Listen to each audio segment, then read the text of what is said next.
Dado algunas bebidas, seguramente el ambiente está más cálido todavía. Bienvenidos a la sede de la Asociación del Servicio Exterior Mexicano. Soy el embajador David Nájera, actualmente presidente de la mesa directiva. Es un honor y un gusto para los miembros de la mesa, para el personal de la asociación, recibirles a ustedes en ocasión de una con la disculpa y la justificación de la presentación o representación de las memorias, rendir un homenaje al embajador Vallarta, una institución en muchos ámbitos, y ya lo va usted a escuchar más tarde, embajador. ¿Por qué digo que es una institución?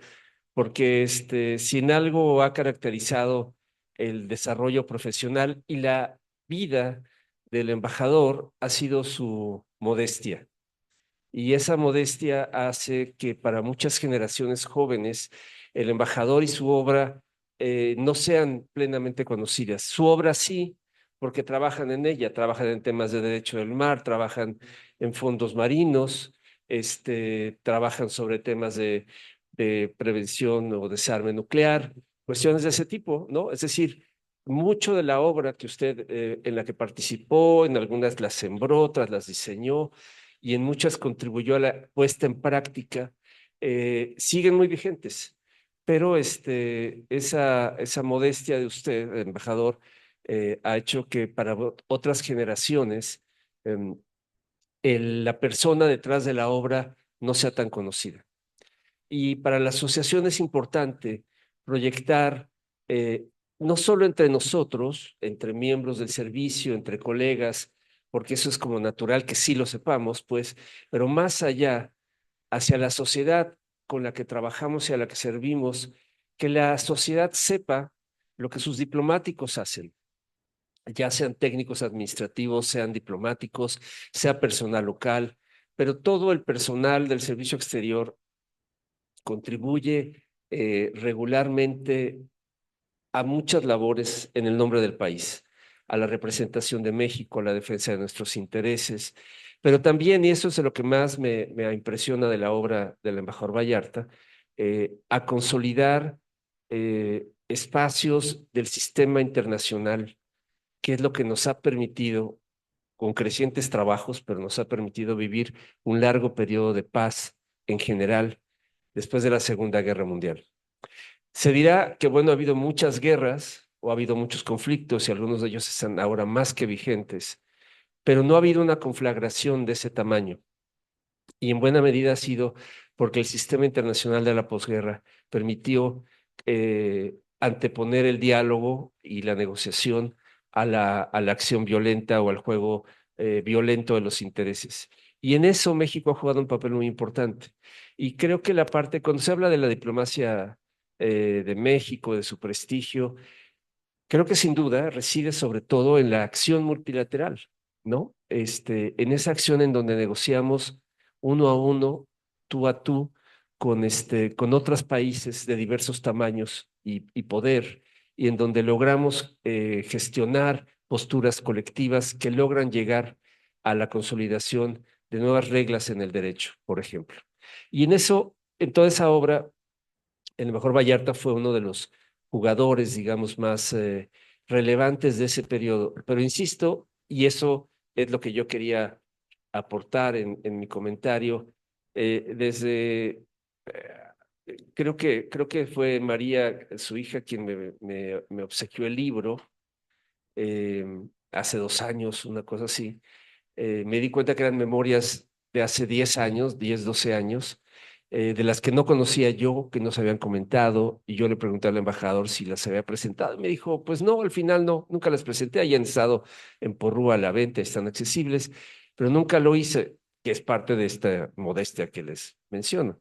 Y me acuerdo que en aquella ocasión que platicamos que hicimos un evento por el Día del Diplomático hace 2 años, y que el embajador Vallarta, entre otros muchos colegas más, recibió un reconocimiento por parte de la asociación, le propuse que por qué no presentábamos su libro.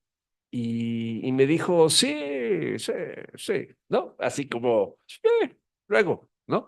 Y entonces el tema fue pasando y pasando y le mandaba a través de Alicia, que viene a los desayunos de las cónyuges, le mandaba algún mensaje, algún saludo, le insistía a María, pero el embajador seguía siendo un poquito renuente a hablar de sí mismo. Ese es el tema, yo creo. Y esta parte de hablar de sí mismo, y lo verán ustedes si leen sus memorias, está claramente marcado y regresa al tema a lo largo de su libro muchas veces, que es su formación valoral de un conjunto de valores religiosos, su valor por la familia, la enseñanza o el proceso educativo jesuítico que influye profundamente en su personalidad y en su rigor académico, me parece, porque ese es el otro factor que creo que es muy relevante. O sea, esta parte de los valores y que han marcado esta verticalidad durante su vida, y por otro lado, un rigor académico que lo hace pues un profesor en todo el sentido de la palabra, en el caso del derecho. Además, profesor de derecho, o sea, no difícilmente puede hacer algo más derecho todavía, más recto que estar en esa disciplina. Entonces, a lo largo del libro, yo encuentro que la mayor parte de sus acciones, al menos las que nos relata, las que nos comparte, que es bastante generoso, diría yo, en esas memorias, están sustentadas en aspectos, no quiero decir legales, pero sí en esta combinación de valores, principios, ¿no? Y un deber ser. Y eso marca muchísimo su acción. Entonces, cuando describe circunstancias anecdóticas como, este, no sé, la estatua de Miguel Hidalgo afuera de la OIT, de la Organización Internacional del Trabajo en Ginebra, más que irse por el lado de quejarse o reclamarle o con un par de palabras pone en su sitio al francesito y habla claramente de cuál era el sentido de por qué era importante que una estatua que dice abolió la esclavitud, era fundamental que estuviera frente a la Organización Internacional del Trabajo, ¿no? Entonces, así hay, pues, la sucesión de circunstancias de su libro, retratan a una persona íntegra de esta suma de formación educativa, de valores religiosos y familiares y una disciplina muy sólida en su formación. Y creo que eso es una parte importante digamos, de enseñanza o de lección para la diplomacia. Yo creo que esos son factores que no han cambiado y que rigen en gran medida el actuar de muchos de ustedes.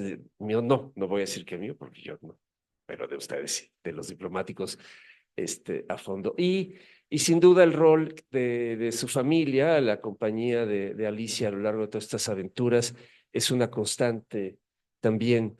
Eh, entonces, yo en este momento debería de pasar la palabra al profesor Esquiabón, que está en el tráfico, entonces yo creo que él va a cerrar en lugar de ser el segundo, pero yo dejaría hasta aquí mi comentario porque creo que lo más importante es escuchar al embajador. Pero sí quería plasmar eh, que algo de lo que más en lo personal me ha significado de conocerle y conocerle a través de sus memorias es que cuando se habla de cierta etapa de la diplomacia mexicana y sus acciones, creo que el embajador Vallarta las encarna en gran medida. Y esa es una, como decía hace un momento, es una lección importante para todos nosotros.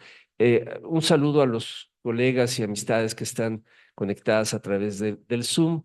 Lo estamos grabando y enviaremos el vínculo para el YouTube el día de mañana o pasado mañana, si no nos apuran mucho, pero ahí estará la grabación del día de hoy. Como anuncio parroquial y para envidia de los que se conectan por Zoom, después tendremos un vino de honor para refrendar nuestro reconocimiento al embajador. Les presento al embajador Vallarta.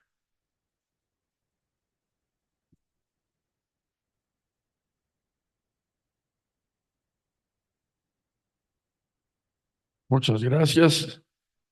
Luego me ocurre en eventos como este que se me olvidan las cortesías y eso está mal. Empecemos entonces por agradecer a la Asociación del Servicio Exterior Mexicano y a su director por haber tenido la iniciativa de este evento.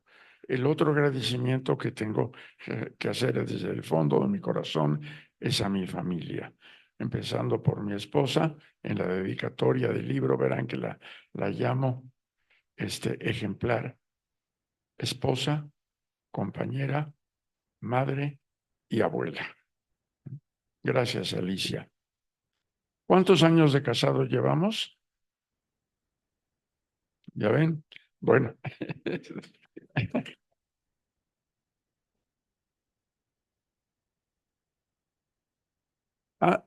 Antes de entrar a comentar el libro, algunas cosas, porque no debo extenderme mucho, les voy a platicar un acontecimiento o anécdota.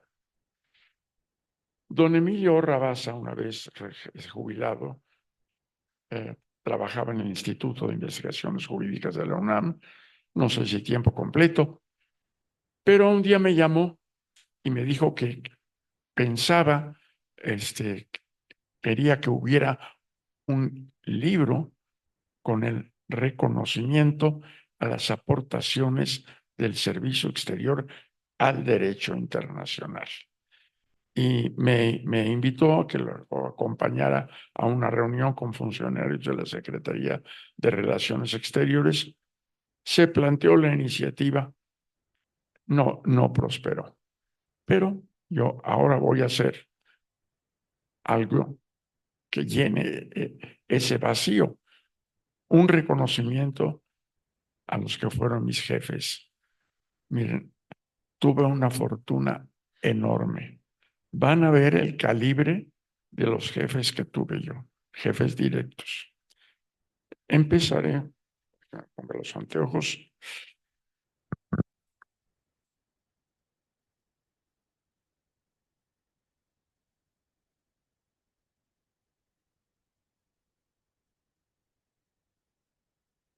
con don Ismael Moreno Pino. Era director general de organismos internacionales cuando yo ingresé a trabajar a la Secretaría, primero con un puesto administrativo y después del concurso, ya como miembro del Servicio Exterior. Don Ismael Moreno es autor de un libro que es ya un clásico, El Sistema Interamericano. Cualquier persona que quiera estudiar el sistema interamericano, aunque no está actualizado, es un instrumento sumamente valioso. Ahí tienen una gran aportación al derecho internacional, además de su gestión como diplomático en toda su carrera. O sea, empiezo trabajando con Ismael Moreno. Ahí también trabajé con María Emilia Telles, pero no recuerdo obras de ella. Tuve la enorme fortuna de que me asignaron a Nueva York. Si me hubieran preguntado dónde quieres ir, hubiera dicho yo, Naciones Unidas. Pues se me hizo. Para no alargarme, no voy a decir cómo se movió el tablero de ajedrez que fui a dar a Nueva York con don Francisco Cuevas Cancino. Él tiene pues también una gran aportación al derecho internacional por su libro sobre Naciones Unidas y organizaciones internacionales. Además de su actuación como representante permanente de México en las Naciones Unidas. Después voy a hablar de algunas cuestiones que me tocó vivir con él. Vamos a ver. Después trabajé con don Alfonso García Robles. Bueno, yo vine a hacer el tratado para la proscripción de las armas nucleares en la América Latina. Si después en mi carrera tuve, modestia aparte, fama de ser buen presidente de debates, lo debo en parte a mi educación ignaciana y de haber presenciado a don Alfonso García Robles presidiendo todas las sesiones que llevaron a la conclusión del Tratado para la proscripción de las armas nucleares en la América Latina. Después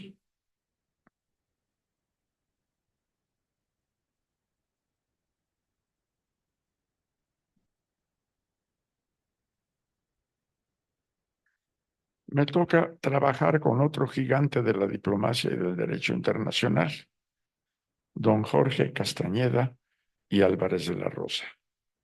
Es conocido su libro sobre el valor jurídico de las resoluciones de las organizaciones internacionales. Tiene varios libros y sobre todo su actuación aportó mucho al derecho internacional. Después hablaré de su actuación en la conferencia sobre el derecho del mar. Trabajé también con don Sergio González Gálvez.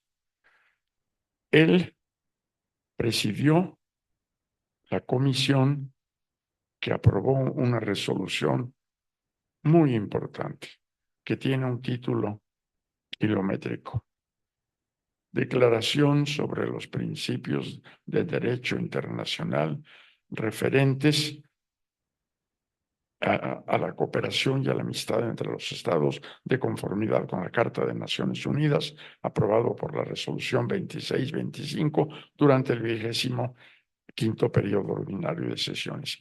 Cualquier libro de derecho internacional actual que tomen encontrarán una referencia a esa resolución. ¿Por qué?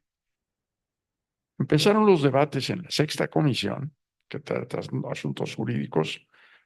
Recuerdo el nombre, un embajador checoslovaco, entonces en un solo país, de apellido Pejota, hizo la propuesta.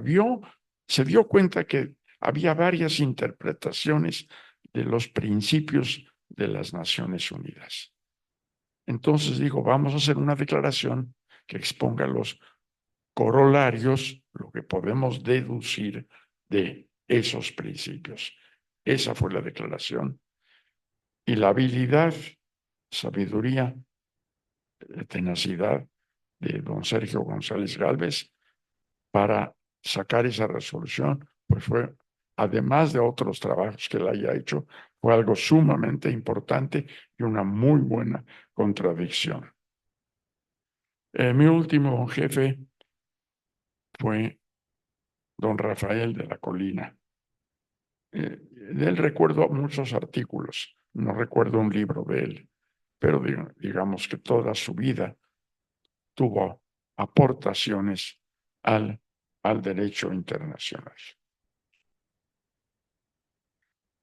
Ahora vamos a hablar de mi libro.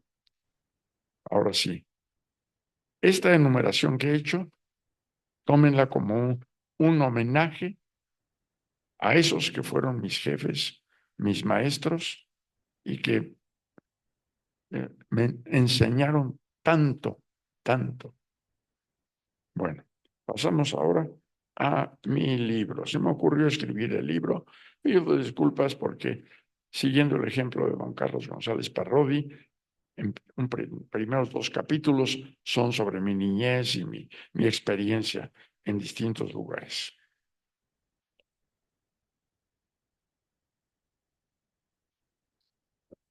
Algo interesante. ¿Recuerdan la guerra de los seis días? ¿Fue en qué año? 67. 67.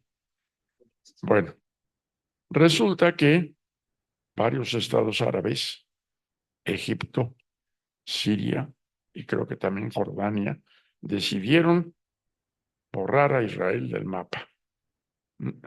Desde que se creó el Estado de Israel, varios gobiernos árabes dijeron, esto significa guerra, porque sentían que era una desposesión de los palestinos. Esos territorios donde está Israel estaban poblados por palestinos. Entonces, desde el punto de vista árabe, la Asamblea General no tiene atribuciones para crear un Estado y según el punto de vista de ellos, fue algo sumamente injusto para los palestinos. La mayoría de los israelíes son europeos. Era una especie de neocolonialismo. Cuando se creó el Estado de Israel, México votó abstención porque temíamos ese neocolonialismo. Por si hay alguien de origen hebreo aquí, no soy antisemita. Hay que distinguir la crítica al gobierno de Israel con el cariño que se pueda tener al pueblo judío. Son dos cosas, ¿no?, muy distintas. Yo he tenido muchos amigos personales de origen hebreo, entre otras razones porque vivía en Polanco durante unos años en mi estancia en México. Sí, él vivía en un edificio en que creo que nosotros éramos los únicos cristianos. Todos los demás eran de origen hebreo. Y cuando el viernes en la tarde se iniciaba el sábado, pues llegaban todos los familiares a visitar al abuelo y había un gran desorden en el edificio.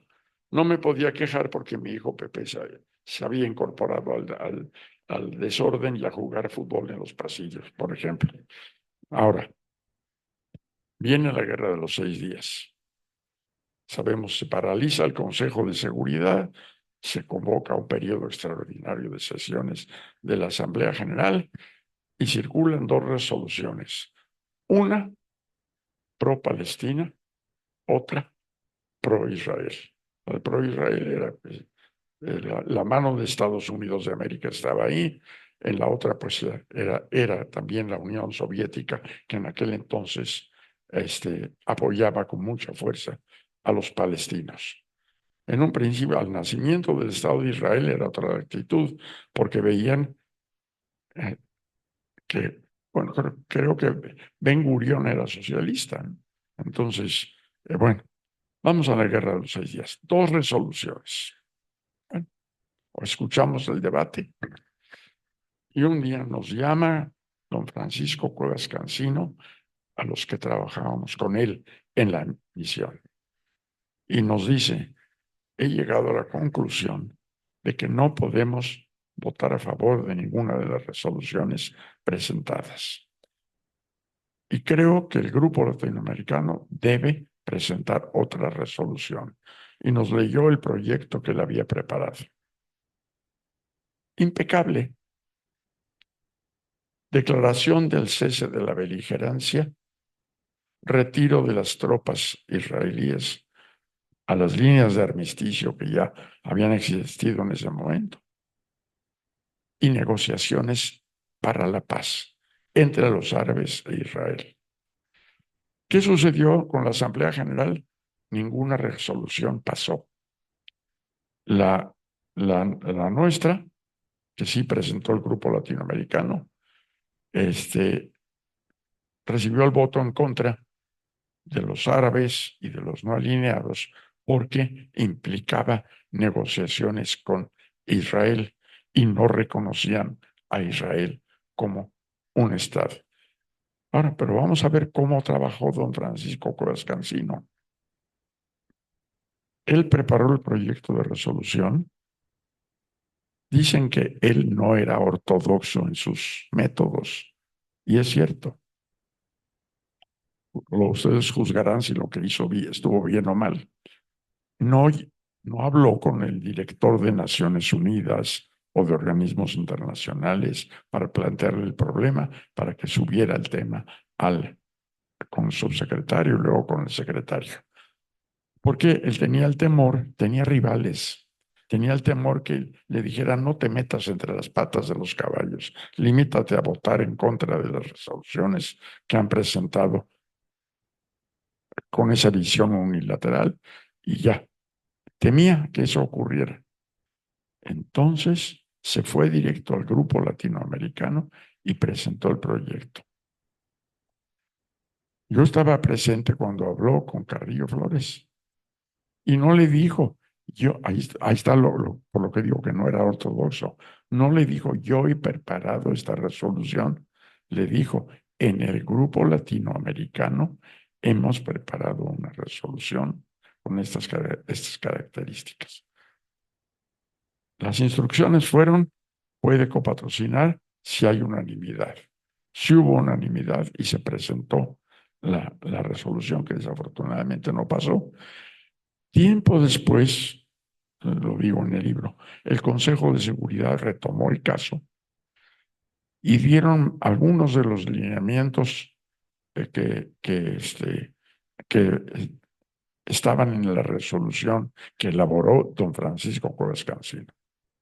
Pero los israelíes añadieron la noción de que se retiraban no a las líneas de armisticio, sino a fronteras seguras. Y ese ha sido el pretexto para no devolver los territorios palestinos ilegalmente ocupados por Israel. Tenía yo algunas dudas y comentar esto, pero creo que es útil y ya ha pasado suficiente tiempo. Don Emilio Orrabaza, cuando llega secretario de Relaciones Exteriores, le vino una idea, proponer que un miembro del tercer mundo participe en el Consejo de Seguridad con los privilegios y prerrogativas de los miembros permanentes. Consultó a la crema de la Secretaría, los más altos funcionarios, y según me dijeron radio pasillo, esto es de oídas, uno de ellos, que no voy a identificar, le dijo, me parece una idea genial, y ya nadie se atrevió a criticarla. Se presenta la resolución en el debate general, tiene un aplauso enorme. Mi mujercita estaba embarazada, ya un embarazo ya bastante avanzado, y yo aprovechaba para irla a ver cuando no tenía compromiso para almorzar, para comer, porque de Manhattan a Queens a esas horas pues, se llega en un momento, no hay tránsito. Llego yo a mi casa, a mi departamento que teníamos en Queens. Queens es un barrio de Nueva York. Y me dice, ¿qué haces aquí? Te están buscando porque el secretario de Relaciones Exteriores da un almuerzo a toda la delegación. Pues ahí tomé mi bochito, que era el coche que tenía, y ahí voy de regreso. Llegué a tiempo. Don Emilio Rabasa estaba feliz. Ya veía su éxito enorme. Al día siguiente, pues les digo que tenía yo dudas, si no voy a ser injusto o ingrato. Un beau geste de él invita a los funcionarios jóvenes a comer con él y nos pregunta, ¿qué piensan de mi propuesta? Aquella de un miembro, uno del tercer mundo en el Consejo de Seguridad. Y yo, no, nadie se atrevió a hablar. Yo era de los jóvenes con mayor experiencia. Entonces yo le dije, bueno, señor secretario, bienvenido. Peladísimo. No, no hay cuidado. Señor secretario, es claro que usted ha leído muy bien el pensamiento del señor presidente, porque hay que decir señor presidente. Si dice uno del presidente es casi un desacato. Pero sabemos que la resolución no va a pasar. Me puso cara de jefe y me dice, ¿por qué dice usted que no va a pasar? Pues porque requiere una enmienda de la Carta de las Naciones Unidas. Saqué la Carta de Naciones Unidas que llevaba en el bolsillo. Le mostré el artículo sobre reformas, que para que entre en vigor una enmienda a la Carta de las Naciones Unidas, además de los 2/3 de los Estados miembros, se requiere la ratificación de los 5 miembros permanentes del Consejo de Seguridad. Había llegado don Emilio a ese punto y no tenía conciencia, no le dijeron, no lo asesoraron, que la resolución no podía prosperar. Seguramente, bueno, él venía de dirigir el Banco Cinematográfico, es decir, es un hombre culto, es sin duda alguna enterado, pero en ese momento, bueno, se fue por un camino que no era, porque no se puede, no se puede lograr que prospere una propuesta como esa por un aplauso en la Asamblea General. Se requiere convencer a los 5 miembros permanentes. Bueno, esa fue una experiencia. Otra experiencia que tuve fue cuando México se retiró del grupo de los 77. Creo que fue una decisión precipitada. Cuando fue elegido Vicente Fox, tuvimos una reunión con él de 8 horas, todos los embajadores de México, y tomamos la palabra todos. Y yo propuse que, ya que teníamos un cambio de gobierno, cambio de régimen, que aprovecháramos para regresar al grupo de los 77. Grupo de los 77 está integrado por los estados de América Latina, Asia y África, más Yugoslavia y Rumania, que luego se incorporó. Me vino a felicitar Mario Moya Palencia y me dijo que era una idea excelente que regresáramos al grupo de los 77. Porque ¿por qué nos retiramos de ese grupo? Pues no sé, una decisión precipitada que pensaron que era incompatible nuestra pertenencia al grupo de los 77 con el Tratado de Libre Comercio de América del Norte.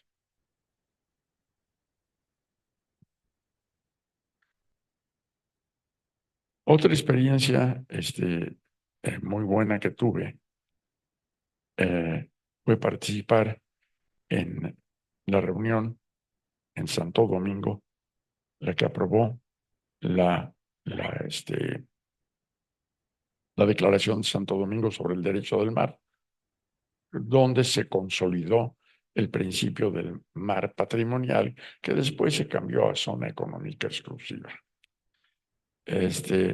Resultó que llegamos a la sesión, primero era a nivel de embajadores y luego a nivel ministerial. La delegación éramos don Antonio Gómez Robledo, otro hombre preparadísimo, y yo, nada más. Se abre la sesión y de la manera más tropical, el ministro de Relaciones Exteriores dice, pues no podemos empezar porque no llegó el papel. Así es que disfruten la mañana y nos vemos a la tarde. En ese momento yo le dije a don Antonio Gómez Robledo, le dije, aprovechemos esto. Hablé con el embajador de Venezuela, un embajador Andrés Aguilar, muy activo,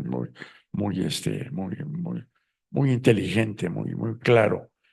Y le dije, reunámonos a hablar con el representante de El Salvador, que no es Estado del Caribe, pero participaba por su relación tan estrecha con otros países centroamericanos. Y él era del Club de las 200 millas de mar territorial.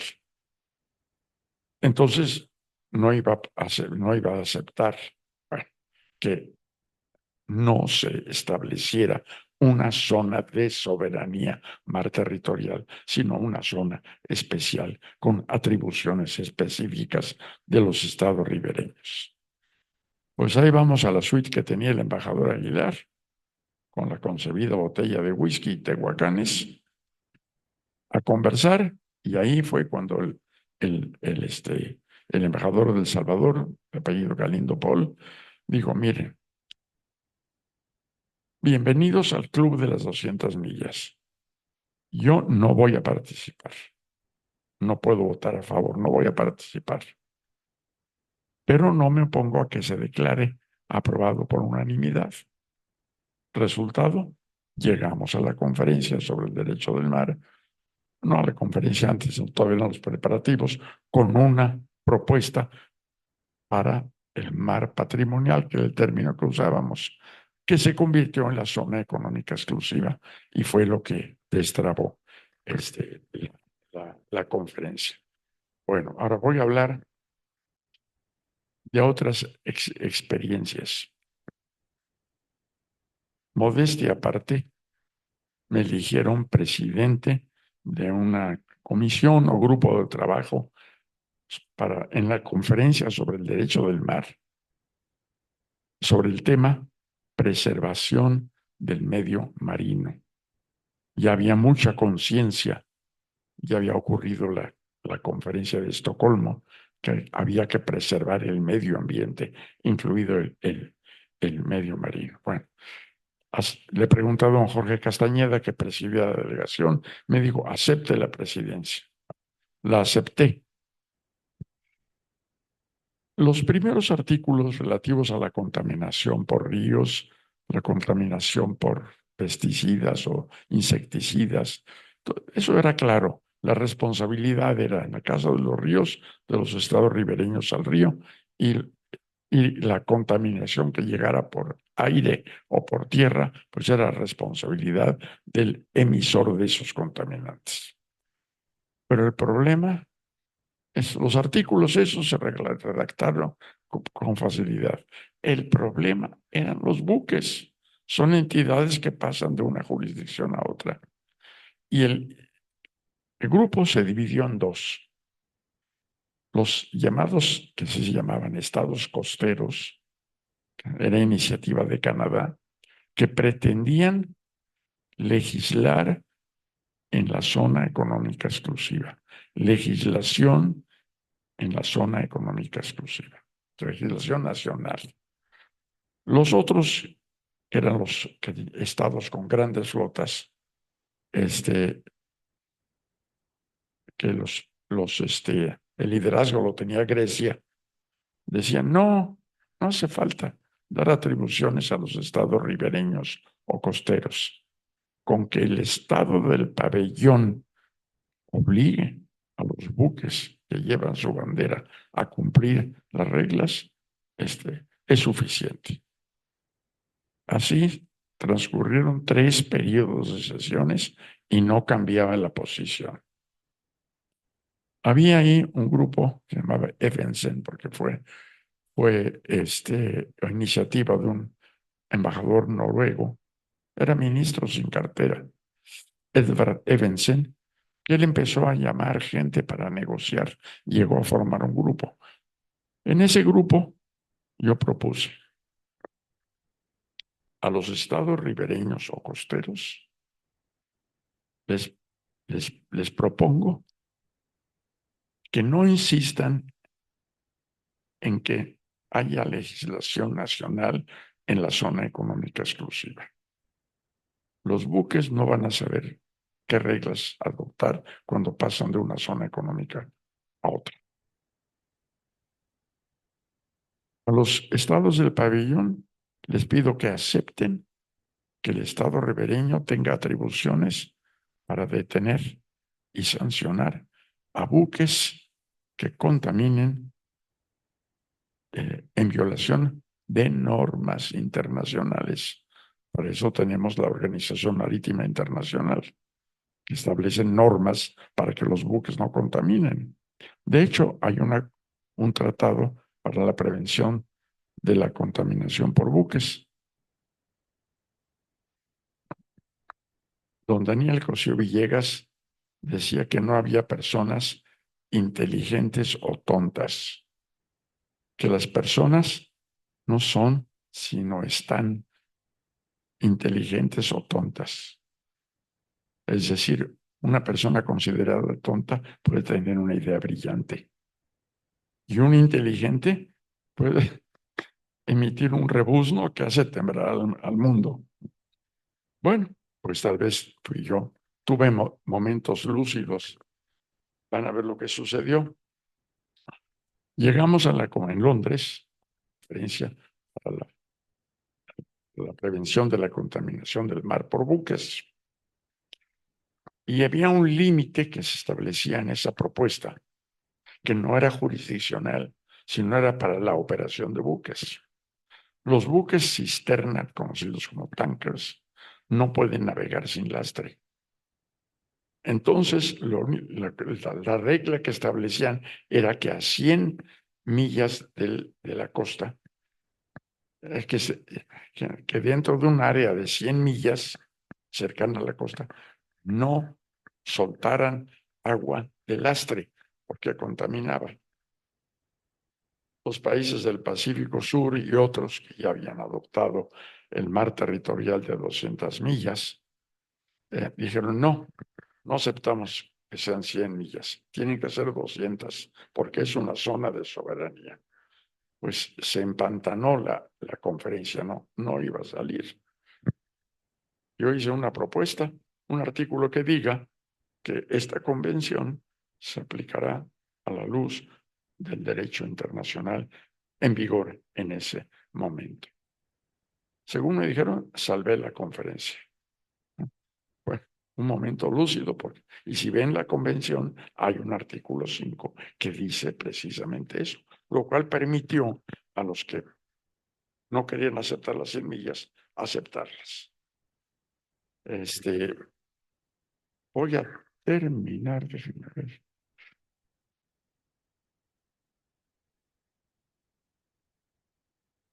Creo que ya puedo terminar. Reitero que mis palabras son un homenaje a los jefes que tuve.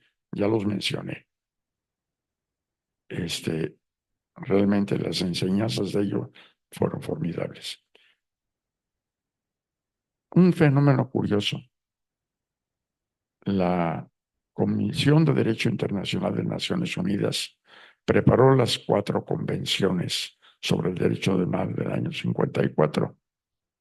Cuando llegamos a la época actual, nadie pensó en pedirle a la Comisión de Derecho Internacional.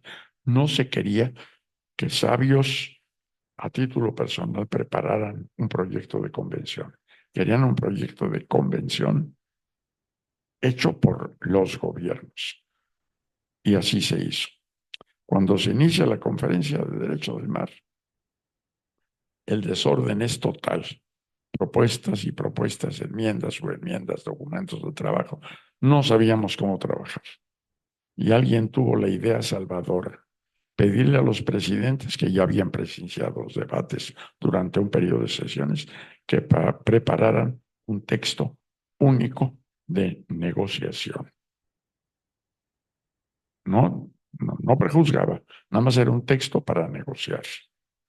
Bueno, pues el texto, la parte relativa a la preservación del medio marino, me tocó a mí redactar ese texto. El autor era el presidente de la comisión, que era un búlgaro llamado Alexander Yankov, pero fui yo quien redactó esa parte y fue para mí pues una gran satisfacción ver que mucho de esa redacción quedó.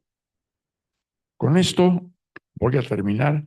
Nuevamente, muchas gracias a todos por su asistencia e interés. Gracias a la ASEM y a su director. ASEM es Asociación del Servicio Exterior Mexicano. Aprovecho. ¿Ha notado usted cómo se abusa de las siglas? Oye unas noticias y siglas que no sé lo que quieren decir. Perdón por esta digresión. Gracias y aquí termino.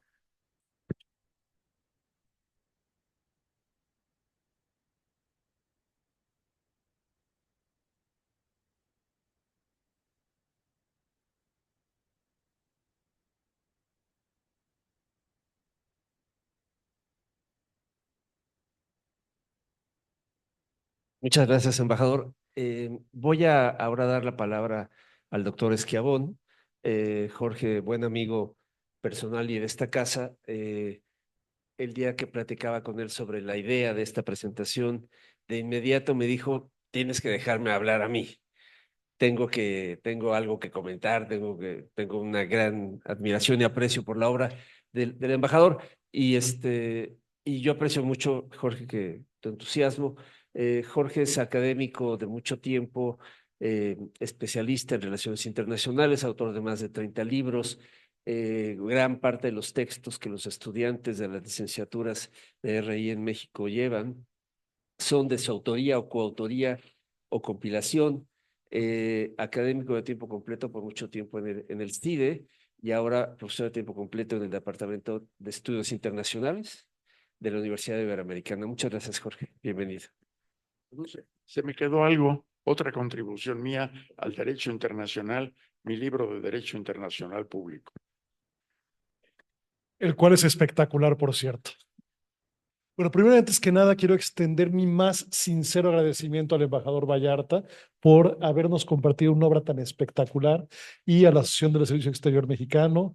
Mi queridísimo David, gracias por la invitación y quiero extenderles la más sincera disculpa a todos y a todas ustedes por mi retraso. Hice 2 horas con 10 minutos desde Santa Fe para acá. La verdad es que me moría de ganas de estar acá porque realmente estamos celebrando la gran obra y el gran trabajo diplomático de uno de los no más oscuros, sino más discretos embajadores del Servicio Exterior Mexicano.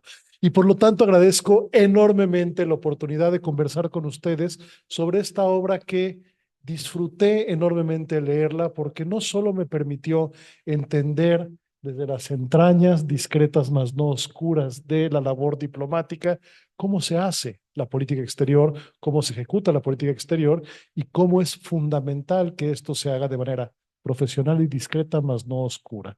Y estoy haciendo, obviamente, énfasis de la única palabra que no me gustó en todo el libro, que es la palabra oscuro en el título, cuando pudo haber sido discreta. Bien dice Ortega y Gasset que yo soy yo y mis circunstancias. Bueno, los libros también son ellos y sus propias circunstancias. No queda la menor duda que esta obra, que por cierto es perfectamente legible en 5 horas y media de lectura, de lo amena que es, de lo bien escrita que está y de lo amable que es en el aprendizaje de la labor diplomática, que vemos perfectamente reflejado al embajador Vallarta. Vemos a un ignaciano pleno, vemos a un gran embajador de carrera del Servicio Exterior Mexicano y lo vemos en el ejercicio de todas sus capacidades y funciones, particularmente en el ámbito jurídico del ejercicio primero multilateral, después consular y finalmente bilateral dentro de la política exterior de México. Y creo que no solo es una celebración esta obra, aunque tiene ya unos años de publicada, sino que es la mejor manera para los nuevos diplomáticos mexicanos y de cualquier lugar del mundo y a los estudiantes de relaciones internacionales para entender desde dentro cómo se hace la política exterior. Justo decía el embajador Nájera, tengo el honor de haber escrito ya una treintena de libros, buena parte de ellos justamente para la formación de estudiantes en relaciones internacionales en español, y creo que esta obra es justamente eso. Es un libro de texto, es una memoria y es la forma en la cual se puede enseñar cómo se hace la política exterior de manera amable a estudiantes de relaciones internacionales y, ¿por qué no también a los propios miembros del Servicio Exterior Mexicano desde los rangos más modestos hasta finalmente llegar al grado de embajador? Tenemos ya 108 programas de relaciones internacionales en México con más de 28,000 estudiantes y por lo tanto un libro de esta naturaleza, y así lo haré en mi curso de política exterior de México, es esencial para conocer desde el profesionalismo del ejercicio discreto de la diplomacia mexicana, cómo se gestiona, cómo se genera, cómo se ejecuta y cómo se lleva exitosamente este ejercicio de la diplomacia mexicana. Y por lo tanto, también agradezco muchísimo el chisme cachetón, embajador, que uno encuentra en cada uno de los pasajes de cómo se llevó a cabo estas negociaciones y también las dificultades que a veces se tienen. Qué verdadero honor y privilegio poder haber estado de la mano al inicio de su carrera del embajador García Robles y luego después haber estado trabajando de manera conjunta con espectaculares diplomáticos de carrera mexicanos como el embajador Castañeda y Álvarez de la Rosa, porque está Jorge Bueno y Jorge Malo, este es Jorge el Bueno, y muy particularmente también haber estado de la mano del embajador Antonio Gómez Robledo en justamente la negociación de la Convención del Derecho Internacional del Mar. Por lo tanto, creo que esta obra refleja exactamente lo que es la diplomacia de carrera, lo que es el servicio exterior mexicano, en el sentido de no ser oscuro, ser discreto. Y justamente una de las principales características de un buen trabajo diplomático es ser efectivo, sin ser excesivamente público, sino encontrar la manera de llegar a esos espacios de concordancia, esos espacios de cooperación que se derivan justamente de este profesionalismo. Ahora, quisiera decirles que cuando leía la obra me daba cuenta de que había varias palabras que me gustaría utilizar para describirlo, y lo que terminé haciendo fue hablar de las virtudes del yin yang de este libro, embajador. ¿Y a qué me refiero con las virtudes del yin yang? Cosas que parecerían ser contradicciones, pero que al mismo tiempo reflejan perfectamente lo que creo yo son las grandes virtudes que tiene un libro de esta naturaleza. La primera virtud del Yin Yang, la llamaría yo, es un libro erudito, pero al mismo tiempo accesible. Es decir, hace de la labor diplomática y de las complicaciones de una negociación algo fácil de entender para un público amplio, sea de propios diplomáticos, sea de académicos, pero también, ¿por qué no?, sea de estudiantes de relaciones internacionales. Segundo, es un libro con enormes bases históricas, pero al mismo tiempo de enorme actualidad. Y aquí creo que, además de ser un gran jurista, embajador, también tiene usted corazón de historiador, porque pareciera que el que desconoce la historia puede repetir los errores. Y lo que yo aprendí en este libro es que hay que entender la historia, hay que aprender de ella para justamente replicar las estrategias exitosas hacia el futuro. Tercera virtud del Yin Yang. Es un libro de una enorme amplitud, y contrario a lo que nos dicen nuestras abuelas de que el que mucho abarca, poco aprieta, este libro abarca mucho y aprieta mucho, porque nos da una visión muy amplia de muchos momentos de negociación, prácticamente 50 años de trabajo diplomático, y al mismo tiempo entra en la profundidad de los temas con una delicia de redacción que permite conocer a profundidad esta multiplicidad de temas, pero al mismo tiempo con una enorme, enorme profundidad. Cuarta virtud del Yin Yang. Es un libro con muchísima información, pero al mismo tiempo muy analítico. Y por lo tanto, no solo propone el conocer cómo se dieron los procesos de negociación, sino cuáles son las habilidades que se requieren para sistematizar y analizar la información, y por lo tanto derivan de ahí enormes aprendizajes para los futuros diplomáticos de cómo llevar a cabo la negociación internacional.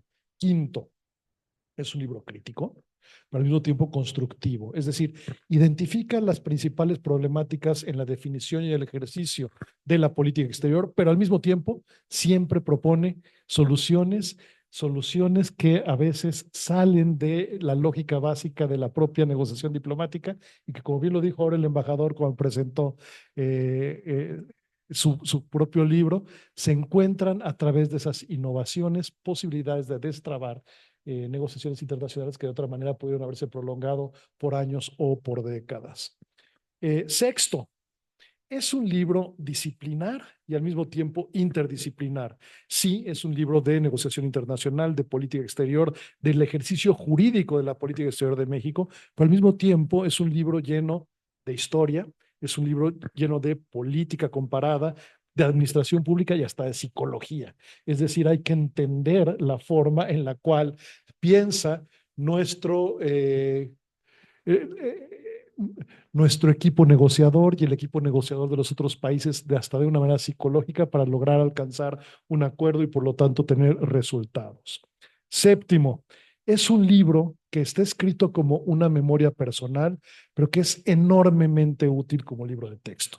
Y a lo que me refiero en este sentido es que probablemente, embajador, usted lo escribió para usted mismo esta obra, y terminó siendo un libro que nos ayuda a entender cómo funciona justamente la negociación internacional, y por lo tanto de enorme utilidad, no solo para profesores e investigadores y estudiantes, sino fundamentalmente creo que es un libro atractivo e interesante para los propios miembros del Servicio Exterior Mexicano y el público en general. Estoy seguro que si lo leyera mi padre, que es arquitecto, lo disfrutaría muchísimo.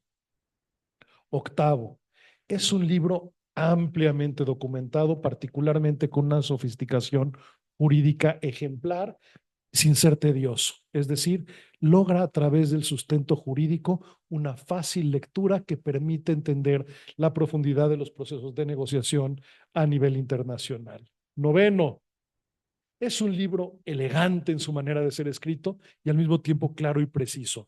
El lenguaje y los conceptos son complejos, particularmente aquellos de enorme profundidad jurídica, pero está tan magistralmente bien escrita esta obra que permite justamente compartirla a un público amplio. Y finalmente, décimo, es un libro de enorme calidad, pero al mismo tiempo es un libro que se lee con una facilidad gigantesca. Siempre he dicho que la mejor manera de definir la inteligencia es lograr hacer de lo complejo algo sencillo, y esta obra justamente logra, para un público amplio, para un público no especialista, enamorar a las estudiantes, a los estudiantes de la política exterior de México, de la negociación internacional y particularmente de la enorme importancia del derecho internacional para conseguirlo. Cierro diciendo lo más obvio sobre la faz de la Tierra. Recomiendo amplísimamente su lectura. Recomiendo que no solo se lea, sino que se invite a funcionarios públicos, a diplomáticos mexicanos y estudiantes de relaciones internacionales a su lectura. Y cierro diciendo que tengo una y solo una recomendación, embajador, y es que este libro requiere una segunda edición para actualizarlo del curso de los últimos 10 años y muy particularmente de cómo ha logrado usted transformar toda esta gran experiencia de parte de prácticamente 5 décadas de un trabajo diplomático no oscuro, sino discreto y al mismo tiempo ejemplar, pero para la formación de las nuevas generaciones de internacionalistas, de juristas y a final de cuentas de diplomáticos mexicanos.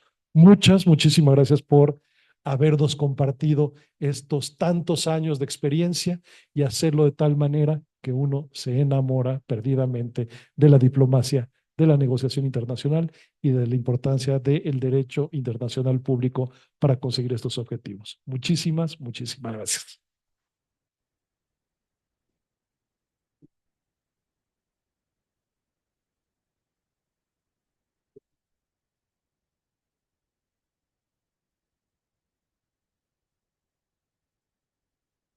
Muchas gracias, Jorge. Creo que ha sido más que explícito en el gusto que tuviste en la lectura del libro y coincido con tus apreciaciones.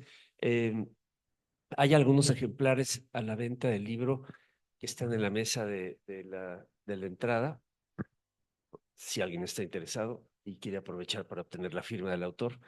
El libro va a estar también en el stand de la asociación en la Feria de Libro de Relaciones Internacionales en el Instituto Matías Romero, que tiene lugar la próxima semana, del jueves al sábado de la próxima semana. Entonces ahí también lo podrán encontrar y se encuentra en la librería Porrúa, está a la venta también el libro.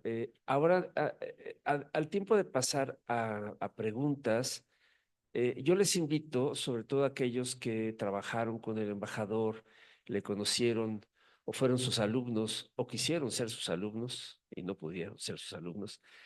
Si además de alguna pregunta y comentario, si alguien quiere compartirnos alguna apreciación personal sobre el trabajo del embajador, e igualmente si entre el público que está siguiéndonos por Zoom, alguien tiene una pregunta, si la ponen ahí por escrito, nos avisan para darles la palabra. ¿Tú me ayudas, Vladimir, con el micrófono? Entonces, si alguien quiere intervenir, por favor.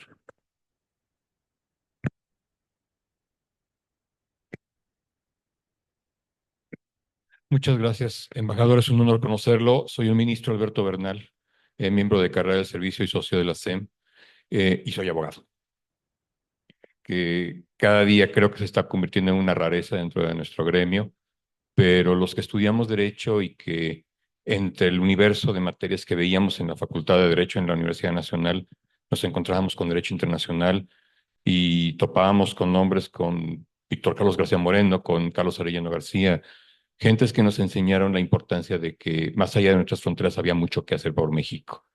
Ver su trabajo, ver su experiencia, ver su trayectoria, por supuesto, es un orgullo ser abogado y ser un abogado que se ha interesado en el derecho internacional y ver los logros que usted ha conseguido en favor de México a través de su trabajo.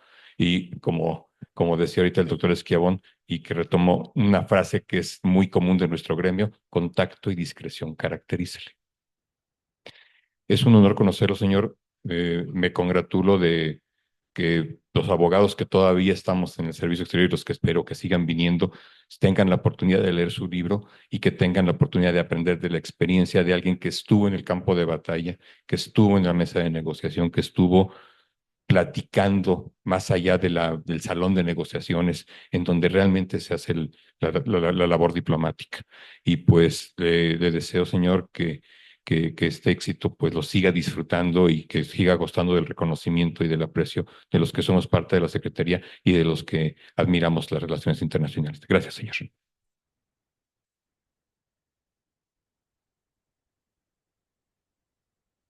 ¿Alguien más tiene algún comentario o alguna pregunta?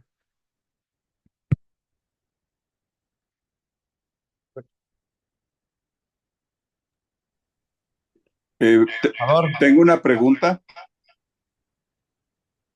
¿Perdón? No, el mío no es pregunta. Hola. Hola.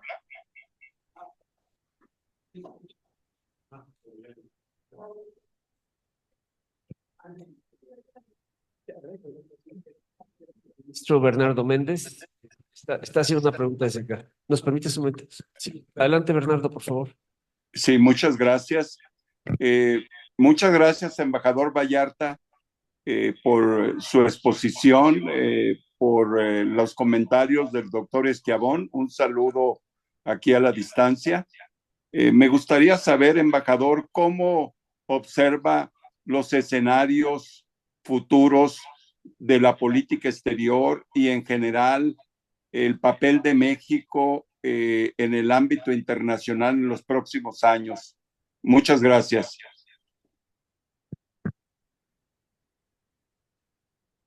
Pues creo que siempre se ha dicho que la política exterior de México no es más que la aplicación del derecho internacional al caso concreto. Bueno, algunos lo decimos. Creo que nuestra Constitución, con la enumeración de los principios que debe regir la política exterior, es sumamente clara, que son los principios de las Naciones Unidas que están incorporados en el artículo 2 de la Carta. A ver si los recuerdo de memoria. Igualdad de los estados, solución pacífica de las controversias, prohibición del uso de la fuerza, cooperación con Naciones Unidas cuando adopte medidas para solucionar algún problema y no intervención de la organización en asuntos internos. Sobre ese punto, en la comisión esta que presidió don Sergio González Gálvez, ahí se aclaró, y como un corolario, de que si está prohibida en la Carta de las Naciones Unidas la intervención de la organización en asuntos internos, un corolario de esa prohibición era la no intervención de un Estado en los asuntos internos del otro Estado. Claro está que estos principios rectores sí son la guía de la política exterior. Tendrán que adaptarse a determinadas circunstancias, siguiendo siempre la pureza de esos principios que, como digo, emanan de la Carta de las Naciones Unidas. Incorporarlos en la Constitución fue idea de don Jorge Castañeda y Álvarez de la Rosa. Por ahí había otra pregunta. Buenas noches. Antes que nada, un comentario, más que nada. Y embajador, estoy nuevamente muy emocionado de estar aquí. Para los que no me conocen, soy Lorenzo Preciado. Y yo tuve la suerte y el honor de que cuando comenzaba mi carrera en el exterior, el embajador José Luis Vallarta Marrón fue mi jefe. Hoy veo con mucha satisfacción cómo Polonia juega un papel muy importante en la política internacional nuevamente. Y al embajador Vallarta y a su equipo, nos tocó recimentar las relaciones de México con ese hermoso país. Y creo que el embajador, con su experiencia, con su compromiso con México y con el país y los polacos.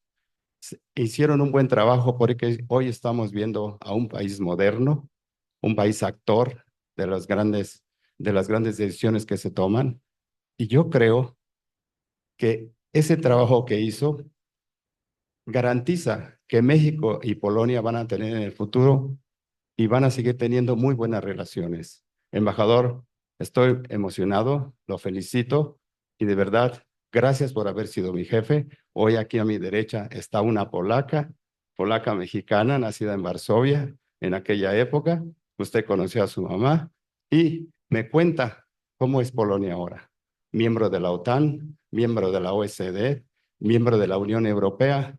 Aquellos temas que recordará que usted trataba con el ministro Mazowiecki, con el presidente Lech Walesa, con la señora Ana Suchowska. Y créame que el verlo ahora usted aquí me ha dado mucha emoción. Lo felicito como mexicano, pero también me siento orgulloso como un soldado con su general. Felicidades. Muchas,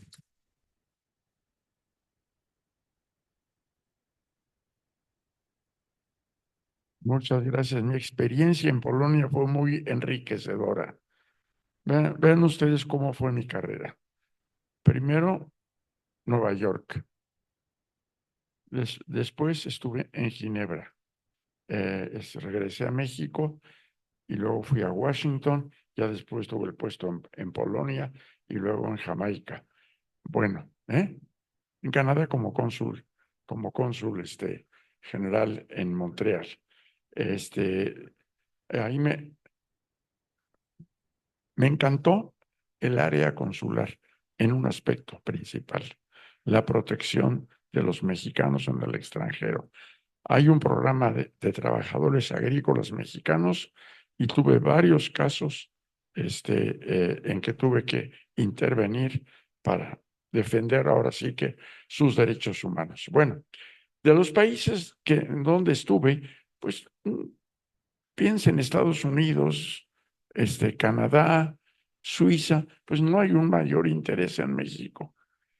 En Polonia era algo impresionante. Me mandaron una exposición de máscaras mexicanas.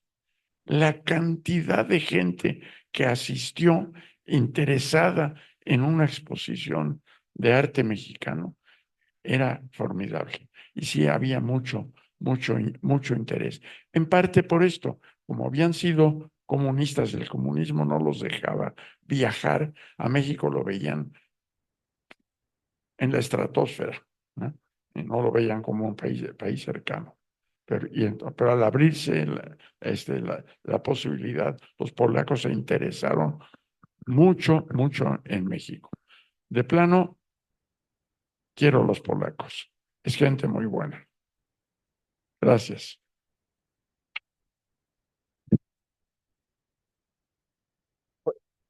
Por ahí hay. Muchas gracias. Embajador, buenas noches. Soy José Eduardo Loreto. Me retiré anticipadamente del servicio exterior y en estos días de retiro anticipado conocí a unos muchachos que fueron integrantes de un coro de la Universidad Nacional Autónoma de México y tienen un gratísimo recuerdo de su paso por Polonia en una gira que hicieron por Europa, en donde usted les abrió las puertas de la residencia para invitarlos a cenar. Y no sabe cuánto con tanto cariño, se refieren a usted y a esa ocasión con tanto cariño. Y ahorita hablando de Polonia, pues no podía dejar de decírselo. Les mandan un saludo Alejandro Torres y Daniel Sanabria.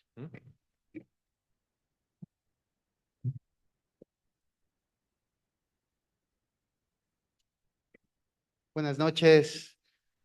Yo nunca lo conocí como embajador, pero sí como mi maestro.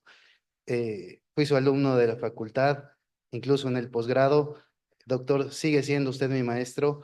Al tiempo me convertí en juez de distrito y cualquier duda que tengo de derecho internacional público, recurro a su libro, que lo tengo firmado, y en verdad estoy aquí para felicitarlo y agradecerle cada una de sus clases. Muchas gracias.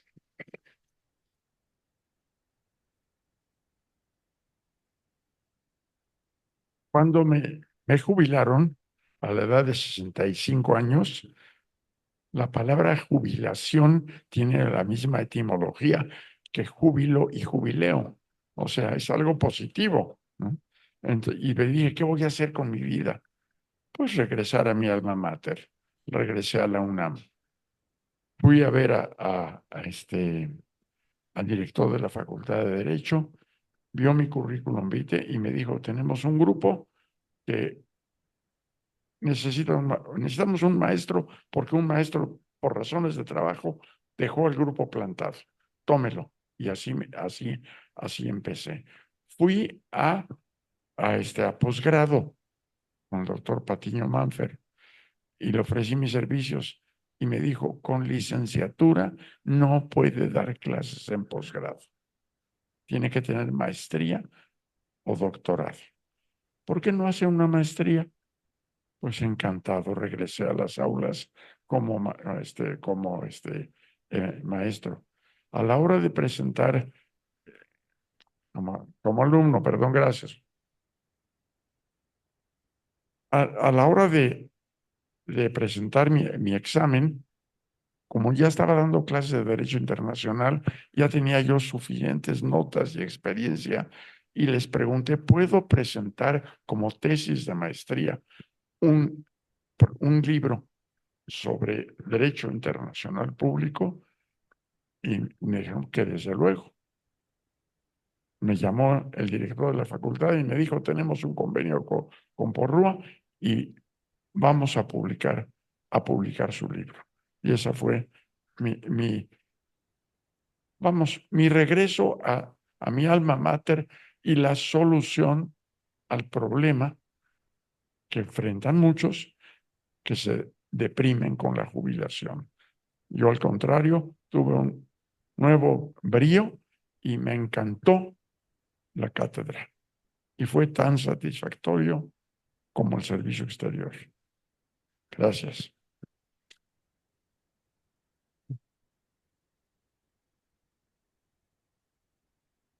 Después hice el doctorado por investigación.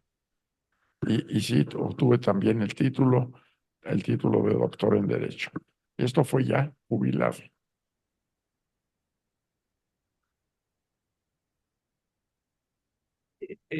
Aprovecho para comentar que justo la mayor parte de los miembros del servicio han entrado solo con licenciatura, si bien en las recientes generaciones abundan aquellos que tienen maestría o incluso doctorado, y al terminar la carrera enfrentan el mismo reto que usted, es decir, son grandes expertos, se han mantenido actualizados, han seguido estudiando a lo largo de su carrera, pero no necesariamente buscaron otro título o tuvieron ocasión u oportunidad de otro título.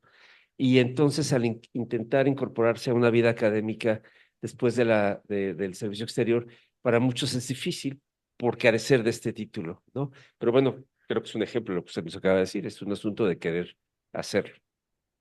¿Hay alguna otra pregunta o comentario? Están apabullados con toda la sapiencia y temen. Bueno, pues muy buenas noches a todos. Yo soy Aurenia Aguirre. Yo, embajador Vallarta, es para mí de verdad un gran honor tener la oportunidad de conocerlo personalmente. Conozco a toda su familia, pero no había tenido yo el privilegio de conocerlo a usted en persona. Y si bien veo que estamos aquí rodeados de varios de sus exalumnos y colegas, yo no tuve la oportunidad de trabajar con usted, me hubiera encantado ser su alumna y sobre todo lo admiro mucho por toda y le agradezco las experiencias que nos ha compartido en todos los procesos de negociación y sobre todo en el ámbito marítimo. Yo vengo de ser representante de México ante la Organización Marítima Internacional por 6 años.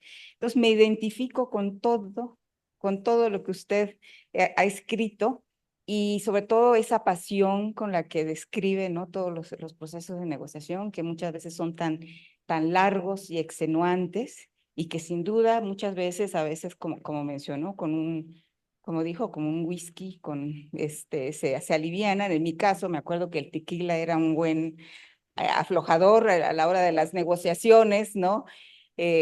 Recuerdo, y aquí el embajador fue cómplice, ya no crea que yo sola, pero yo recuerdo que en una negociación muy intensa que tuve en Londres para la adopción de la estrategia inicial de la Organización Marítima Internacional para la reducción de gases de efecto invernadero procedente de los buques, estábamos en un momento de negociación, era ya la madrugada y bueno, no salíamos de ese proceso de negociación, era clave. Y en algún momento me dice aquí el embajador, ¿por qué no los invitas a la casa, verdad? Con unos tequilitas. Y se me ocurre convocarlos a la casa y fue el éxito completo. Eso desatoró totalmente la negociación y adoptamos dicha estrategia, la cual se revisó en julio pasado apenas. Pero sin duda, esas semillas que vamos sembrando, embajador, y que le agradezco todo lo que usted hizo, van, si bien a veces son procesos largos y tardamos en ver el resultado, al final de cuentas sí sirven de algo. Le quiero compartir con mucha satisfacción que estamos por adoptar por primera vez en la historia de México y toda la labor que ha hecho desde muchos de los colegas del Servicio Exterior y bueno, al final yo contribuí en ello en los últimos años. Estamos por adoptar en los próximos días, por primera vez en la historia de México, una política nacional marítima, derivado de todos estos procesos de negociación, ¿no? de reuniones, ¿no? Entonces, al final de cuentas, embajador, mi mensaje es que toda esta labor que hacemos los del Servicio Exterior Mexicano reditúan en beneficio del desarrollo del país, tarde o temprano. Entonces, son el tipo de resultados que usted contribuyó muchísimo en esto, ¿no? Nosotros, pues usted ha sido un maestro para muchos de nosotros y le quiero agradecer por eso. Entonces, no podía yo perder la oportunidad de comentarlo, de agradecerle aquí mi queridísima, ¿verdad? Y qué gusto tenerlo entre nosotros. Muchísimas gracias.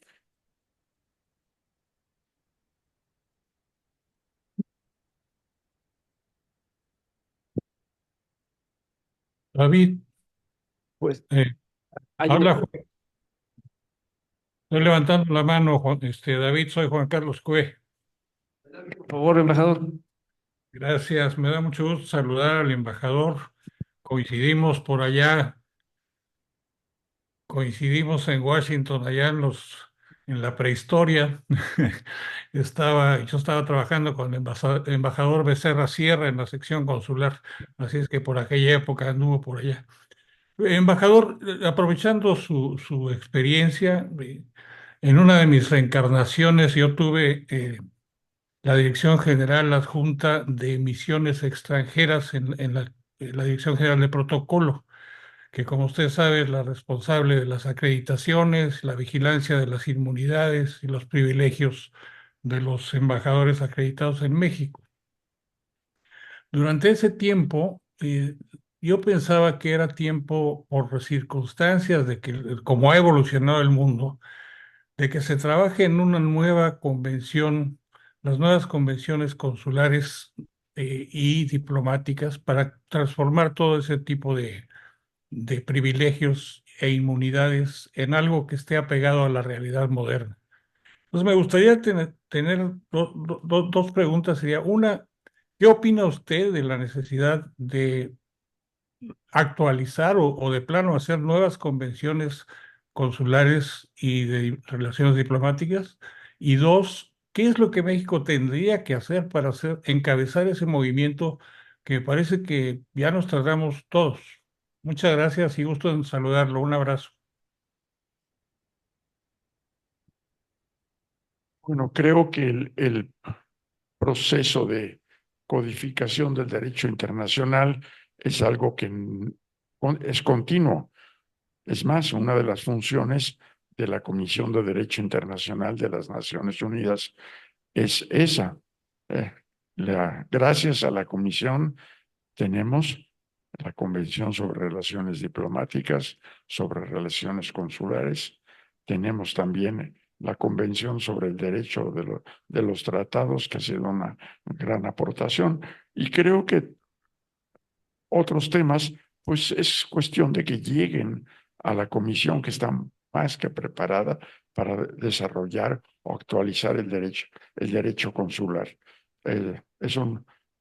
Se puede hacer en Naciones Unidas, no hay más que proponerlo, y la Asamblea General suele dar directivas a la comisión sobre qué temas deben desarrollar. O sea que a través de la Asamblea General se pueden dar directivas a la comisión para que desarrolle ciertas áreas del derecho internacional. Gracias. Gracias.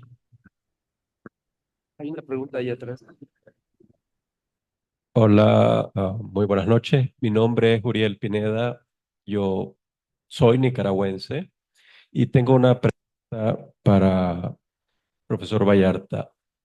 Bueno, mi área de expertise son los derechos humanos y a veces puedo entender la política internacional desde la no intervención y el respeto, digamos, al derecho internacional que ya previamente citó, pero ¿cómo conciliar esos principios, esa política exterior con violaciones graves a derechos humanos o con desplazamiento forzado, crímenes de lesa humanidad, etcétera, etcétera? ¿Por qué hago esta pregunta? Porque en el caso específico de Nicaragua 1979, fue determinante la política exterior mexicana para la salida de Somoza.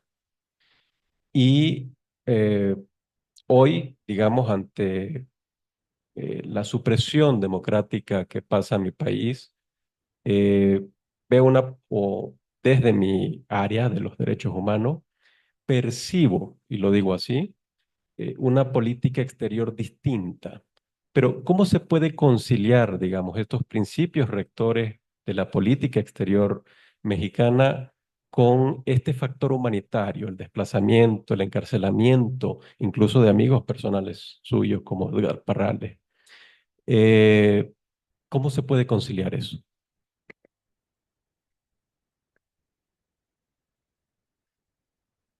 No sé si entendí bien la pregunta. Se trata de conciliar el derecho con la práctica.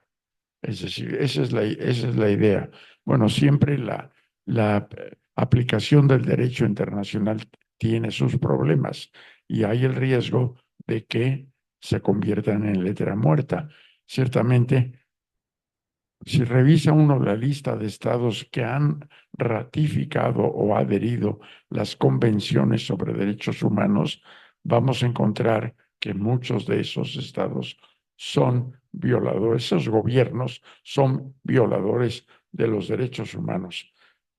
Pero claro, ahí no hay nada que conciliar, simplemente denunciar la violación a los derechos humanos, los medios internacionales existentes y seguir adelante.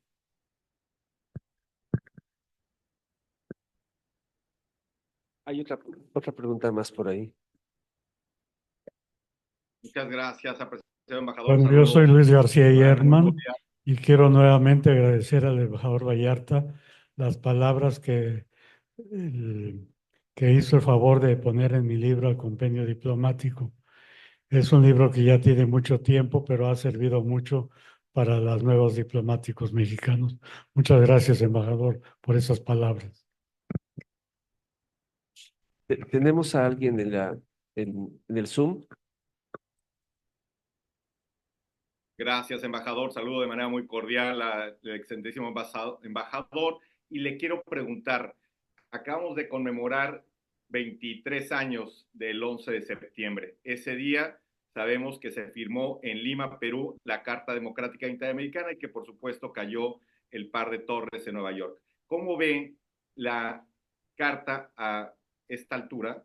¿Cómo podemos potenciar la implementación de la Carta Interamericana, Carta Democrática Interamericana? Y adicionalmente, ¿cuál es su perspectiva sobre la evolución de la llamada reforma del sistema de Naciones Unidas? Muchísimas gracias, saludos compartidos. Soy Octavio García Ramírez. Me voy a referir a la última y después pido que me aclare la primera. Reforma de las Naciones Unidas. Bueno, es un tema sumamente complicado. Modificar el Consejo de Seguridad, hay varios aspirantes. Seguramente algunos de esos piensan, ¿por qué por ejemplo, Francia está en el Consejo de Seguridad y no Alemania, sino Alemania, si Alemania está ya más desarrollada y más poderosa? El problema es que si se admiten a esos aspirantes a Alemania, a Japón, que no es europeo, pero que tiene una relación muy cercana a las posiciones europeas occidentales, se rompería el equilibrio en el Consejo de Seguridad. Yo no veo en un futuro cercano posibilidad de que se modifique el Consejo de Seguridad.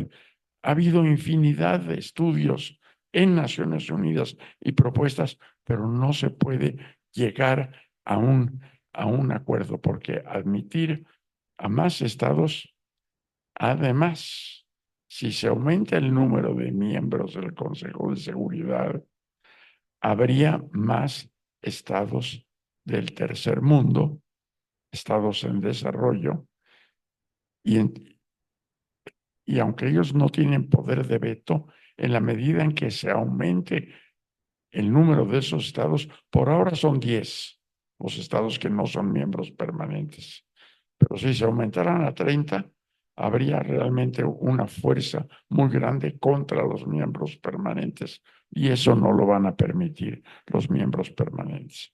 La otra pregunta no la capté. Si alguien me puede ayudar. Gracias, señor embajador. Básicamente la Carta Democrática Interamericana, las perspectivas, y aprovecho para saludar al querido doctor Esquiabón. Bueno, en el medio interamericano ha habido pues muchas esfuerzos, cartas, declaraciones, ¿no?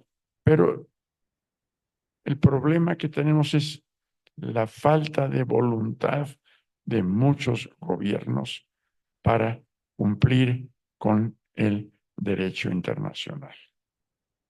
Yo sé que hay, por ejemplo, escuelas militares en las que dicen primero el interés nacional y luego el derecho internacional. Así enseñan a los alumnos en la Escuela Interamericana de Defensa.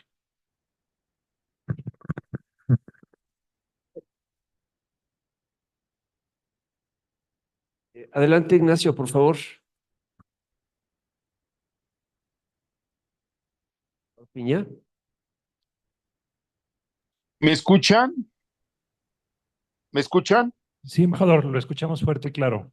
Gracias. Bueno, primero que nada, quiero felicitar a la CEN por esta iniciativa de la presentación de este magnífico libro. Lamentablemente yo no pude llegar esta tarde por las mismas razones de Esquiabón, demasiado tráfico, pero en fin, quiero felicitar al embajador Vallarta. Yo tuve el honor, el gusto de conocerlo en los años 70, cuando él trabajaba muy de cerca del embajador don Rafael de la Colina en la OEA, en Washington. Y yo trabajaba directamente con el embajador Sergio González Gálvez y el embajador Jorge Palacios Treviño en el área de los organismos internacionales, donde, bueno, muchos de ellos, incluyendo al embajador Vallarta, pues fueron nuestros maestros. Con ellos aprendimos todo este tema de las negociaciones internacionales, y la verdad lo felicito porque se mantiene activo, lúcido, y bueno, y sigue aportándole mucho ahora ya como catedrático jubilado, pero en fin, de verdad un gran abrazo. Y quería yo aprovechar pues los conocimientos que él pasó muchos años igual que don Rafael de la Colina en la OEA. En aquella época pues era cuestionada como hoy, quizás menos que hoy, pero bueno, se hablaba de la necesidad de refundar la organización, de actualizarla, y hay algunos de los órganos que siguen siendo válidos, legítimos y que tienen una función muy importante: la Comisión Interamericana de los Derechos Humanos, la Comisión Interamericana de las Mujeres, etcétera, pero desde el punto de vista digamos, de la problemática que hoy observamos en el continente y en algunos países de América Latina, vemos que la OEA es poco operativa y países como México inclusive han hablado de su desaparición y de la creación de algún otro organismo internacional que sí pueda cumplir con la tarea de lograr la estabilidad, la paz, la cooperación internacional y sobre todo regional. Pero yo quisiera preguntarle al embajador Vallarta cómo lo ve él ahora, después de muchos años de trabajar en la OEA, cómo ve la situación de este organismo regional que en su momento le fue de mucha utilidad a nuestros países. Gracias anticipadas por su respuesta. Bueno, hay estudiosos del derecho internacional que son sumamente duros al calificar a la OEA, diciendo que manda a Estados Unidos de América. Creo que hay una frase de Pablo Neruda que era un club, que dijo que era un club de ratones para defender al gato. Yo oí decir a un representante de Cuba en la Asamblea General decir: la OEA es un circo en el que solo el domador cuenta. Ahora, si revisamos la historia de la OEA, ha habido casos en que los estados latinoamericanos le han dicho no a Estados Unidos. Cuando triunfó la revolución sandinista, Estados Unidos quería integrar una fuerza interamericana que entrara a dominar la situación. Y la respuesta latinoamericana fue no, manos fuera de Nicaragua. Dejemos que se organicen ellos. Cuando el gobierno de Estados Unidos invadió Panamá para detener y llevarse al presidente Noriega, los latinoamericanos protestaron e hicieron una declaración condenando a Estados Unidos. O sea que no se puede negar el poder que tiene Estados Unidos en la OEA. Estados Unidos creó la OEA pensando crear un baluarte contra el comunismo. Los países latinoamericanos aceptaron la OEA porque pensaron que así se podían canalizar o controlar las intervenciones de Estados Unidos en América Latina. Yo diría que es una trinchera que tenemos que guardar. Hay que trabajar en la OEA conociendo esas circunstancias. Hay un gran poder de Estados Unidos, pero no se hace lo que Estados Unidos manda. Hay casos en los que viene una oposición a ellos. Pues creo que con este último comentario podríamos cerrar, dar paso a un vino en honor de nuestro homenajeado. Agradecer nuevamente, embajador, la oportunidad que nos ha dado de compartirnos su obra, sus memorias, tanto sus memorias en forma de un libro como las memorias que nos ha compartido esta noche.